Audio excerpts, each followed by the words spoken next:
অপরের ভুল থেকে নিজে শিক্ষা নাও, কারণ সবকিছু নিজের উপর প্রয়োগ করে শিখতে চাইলে তোমার আয়ু কম পড়বে। কোনো ব্যক্তির খুব বেশি সহজ সরল হওয়া উচিত নয়, কারণ সোজা গাছ এবং সোজা মানুষের প্রথমে কাটা হয়। একবার কোনো কাজ শুরু করার পর আর অসফল হওয়ার ভয় রাখবে না এবং কাজ ছাড়বে না।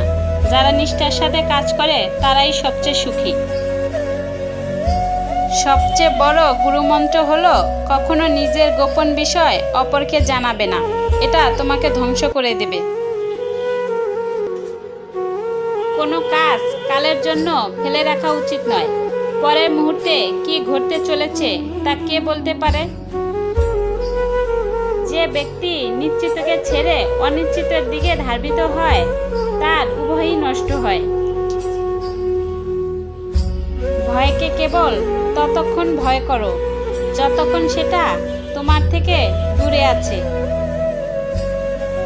কোনো কাজ শুরু করার আগে সর্বদা নিজেকে এই 3টি প্রশ্ন করবে: আমি এটা কেন করতে চলেছি? এর পরিণাম কি হতে পারে? আমার সফলতার সম্ভাবনা কতটা? যদি ওই প্রশ্নগুলির সন্তোষজনক উত্তর পেয়ে যাও তবেই কাজ শুরু করো।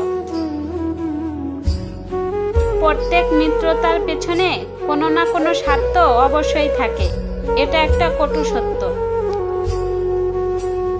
সব কিছু জানা তোমার জন্য আবশ্যক নয়, কিন্তু যা কিছু বলছো তার সবটুকু সম্পর্কে জ্ঞান থাকা আবশ্যক।